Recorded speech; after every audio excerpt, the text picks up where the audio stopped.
পাতাটা আসছে, এটা হচ্ছে এই যে পিএফ পাতা বলে এটাকে, এটা দানা দানা এরকম এরকম ছোট ছোট দানা দানা, আর অনেকগুলি আছে একদম পাউডার, ওগুলা একটু সি কোয়ালিটির, এটা একদম বেস্ট কোয়ালিটির। তুমি কি এখন চা পাতার বিজনেস করবা? এখন আসলে আমার জীবনের সব কাজ শেষ করে এখন আমি চিন্তা করলাম যে এখন মনে হয় আর কিছু পাইতেছি না, আমি আপাতত এখন এটা পাইছি, এটাই করি, দেখা যাক এটাতে কিছু একটা। ব্যাংকে চাকরি করলা, চাকরি ছাড়লা, বিজনেস করলা, বড় বড় বিজনেস করলা, তারপরে আর অনেক কিছু করলা, কইরা এখন আসছো চা পাতার বিজনেস। এখন চা পাতার বিজনেস, এই যে এটা, কারণ মানুষকে আমি একটু ভালো জিনিস খাওয়াইতে চাইতেছি।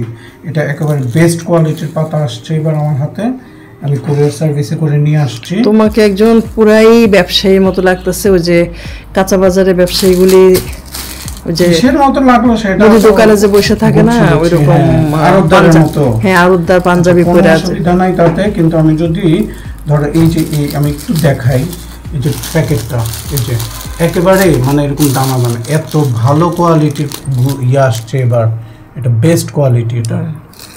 আর এবার সিলেট গিয়ে দেখে আসছো কোনটা বেস্ট কোনটা শিখে আসছি, নিজে গিয়ে দেখে টেকে আসছি। এখন কি চা পাতার বিজনেস করবা তুমি?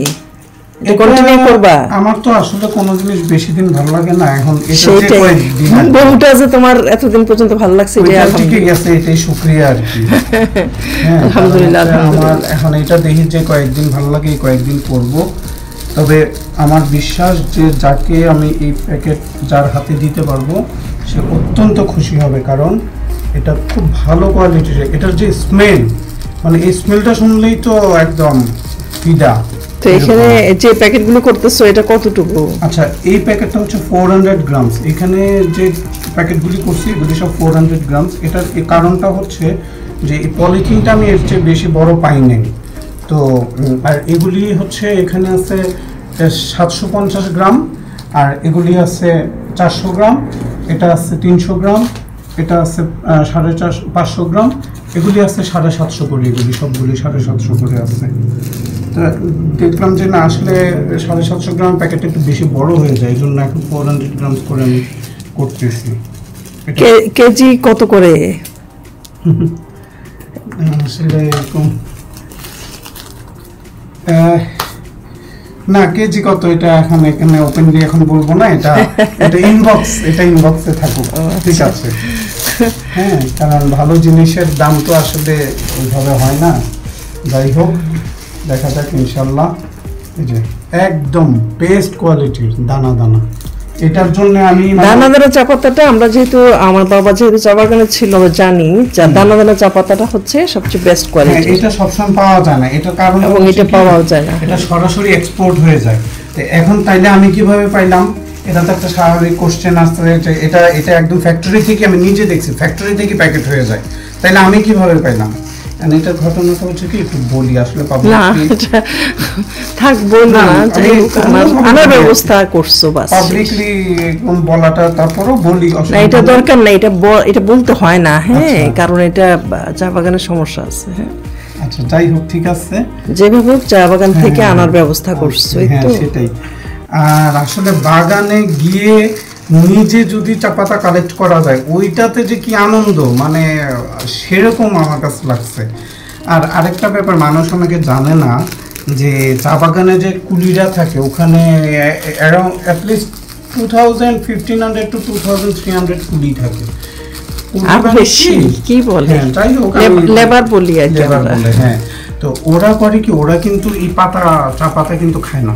ওদেরকে ফ্যাক্টরি থেকে যে পাতা দেওয়া হয় ওরা কিন্তু ম্যাক্সিমাম খায় না। ওরা করে কি, এগুলাকে সেল করে দেয়, বিক্রি করে দেয়। হ্যাঁ, বিক্রি করে দেয় গোপনে। ওরা গোপনে, কারণ হচ্ছে যে সামান্য টাকা যদি আসে ওদের, সেটাই মানে না। আর আরেকটা আছে, ওরা তো কাঁচা পাতাটা নিয়ে ওরা কি খায় তাইলে? হ্যাঁ, যে ওদের জন্য যে বরাদ্দ পাতাগুলি থাকে ওরা যে বিক্রি করে, তাহলে ওরা কি খায়? এখন এটা অনেকেই জানে না, এটা আমি নিজে যে দেখে আসছি। ওরা করে কি, যে বাগান থেকে সবুজ যখন চা পাতাটা তুলে আর কি, তুলে তখন ওরা করে কি, ওই পাতা নিজের জন্য কিছু তুলে, বা ঘরগুলি তো ওইখানেই থাকে, তো একটু সামান্য কিছু নিয়ে যায় আর কি, নিয়ে তুলে তারপরে ওরা করে কি, মানে প্রাকৃতিক উপায়ে এটাকে প্রসেস করে, মেশিনের মতো না।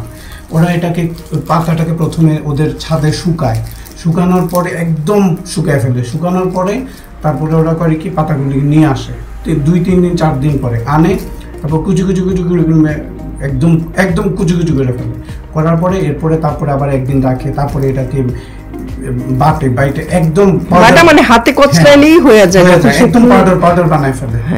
এটা ছাড়াও তারা হচ্ছে যেটা খায় সেটা হচ্ছে কাঁচা যে চা পাতাটা ওইটাকে তারা হাতে কচলাইয়া ওই যে মানে গাজা যেভাবে টানে ওইভাবে ওইটারে কচলাইয়া একটা ভর্তা টাইপের করে তারপরে ওরা চা বানায় খায়। আর ওরা কিন্তু দুধ দিয়ে চা কম খায়, ওরা এরকম লিকার চা খায়। আর একটা হচ্ছে যে ওই চা পাতা দিয়ে ওরা যে চাটা বানায় এটা কিন্তু আমরা খাইতে পারবো না, এটা শুধুমাত্র ওরাই পারবে, কারণ ওইটাতেই ওরা অভ্যস্ত। এটা সাধারণ মানুষের পক্ষে খাওয়া খুবই কঠিন, কারণ এত করা হয় ওই চাটা, এটা অসম্ভব ব্যাপার। তাহলে মোটামুটি কি মনে হইতেছে কিছুদিন করা যাবে ব্যবসা? আমি তো জানি তুমি বেশি দিন কোনো কিছুই টিকে না তো বা পারবা না করতে, তো এইটা শুরু করতেছো, দেখা যাক কি হয়। আচ্ছা, সাহায্য এবং সহযোগিতা? না, সাহায্য সহযোগিতা আমি করতে পারবো না, বিকজ তুমি আর পরে মানে সবসময় কি চা পাতাটা আনতে পারবে কিনা সেটাও তো একটা ব্যাপার আছে, তাই না? মানে এটা যেহেতু একদমই বাগান থেকে আনা হচ্ছে, সো বাগান থেকে ইনশাআল্লাহ আল্লাহর উপর ভরসা। না পারলে এবার এটা এরপরে যাব রাজশাহী আম আনতে, মানে যেখানে যেটা আছে আর কি, যে কয়েকদিন জীবনের বাকি কয়েকদিন এরকম ঘুরে ঘুরে যে কয়েকদিন করা যায় আর কি। এরপরে চলে যাবো কক্সবাজার, টেকনাফ, শুটকি ব্যবসা। মোটামুটি এরকম করে জীবনের বাকি কয়েকটা দিন আর কি পার যদি করা যায়। আচ্ছা, তো দোয়া রাখবেন সবাই আমার জন্য। ঢাকা শহরে নতুন ব্যবসায়ী আসতেছে চা পাতার। ধন্যবাদ আপনাদের। আমাকে তো সবাই ইনবক্স যদি করে চা পাতা দেন বা কিছু, আমি কিভাবে দেবো? আমি তো ব্যবসায়ী না। দেখা যাক, চা পাতা থাকলে আছে তো, অল্প বেশি নাই তো। আসলে এটা আনাটা খুব কঠিন ব্যাপার আসলে, সত্যি কথা। কারণ বাগান থেকে শহর তো একটু বেশি দূরেই হয়, অনেক দূরেই হয়। তারপর সেখান থেকে বাগান থেকে বের করা যায় না, অনেক কঠিন ব্যাপার। বাগান থেকে অনেক সিক্রেসি মেনটেন করে বের করতে হয়। যাই হোক, আসলে এরকম ব্যবসাটা আমার বাবা তো চা বাগানে ছিলেন, তো ভালো লাগছে এই জন্য আনছি আসলে। তো আমার বাবা যখন চা বাগানে ছিল, আমরা তো ছোটকাল থেকে চা বাগানে বড় হয়েছি। তো এইবার আমার জামাইরে যখন নিয়ে গেলাম প্রথম বাগানে, মানে আমার বড় দুলা ভাই চা বাগানে ছিল, রিটায়ারমেন্টে আসছে, তারপরেও ওনার বাগানের সাথে সংযোগ আছে, তো ওনার ওখানে নিয়ে গেছি। ওর অনেক ভালো লাগছে চা বাগান বলতে, ও একদম ফিদা হয়ে গেছে চা বাগান দেখে, বা ভিতরে ঢুকে চা বাগানের ভিতরে ঢুকে ফ্যাক্টরিতে ঢুকে চায়ের প্রসেসিংটা দেখে এভরিথিং, মানে সে খুবই প্লিজড এবং সে বারবার যেতে চায় চা বাগানে। আমি ভাবছিলাম ও হয়তো চা বাগান পছন্দ করবে না, বা এই জন্য আমি এত বছর বিয়ের পরে কোনোদিন বলি নাই চা বাগানে যাইতে। সবসময় দুলা ভাই বলে, আপা বলে যাইতে, কিন্তু আমি ভাবছি ও পছন্দ হবে না বা যাবে না, চা বাগানে কেমন লাগবে।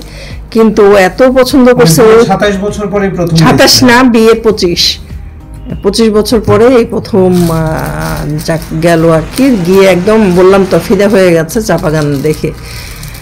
চা বাগানের ভিতর, ফ্যাক্টরি, তারপরে একদম লেবারদের সাথে মেশা, সব কিছু মিলে বাসা বাড়ি এভরিথিং সে খুব পছন্দ করেছে। তো নেক্সট টাইম ইনশাল্লাহ আমরা একটু বাইরে যাওয়ার ইচ্ছা আছে, বাড়ি থেকে আসার পরে আবার যাব নেক্সট ইয়ারে, যদি আল্লাহ বাঁচায় রাখে, সুস্থ রাখে ইনশাল্লাহ।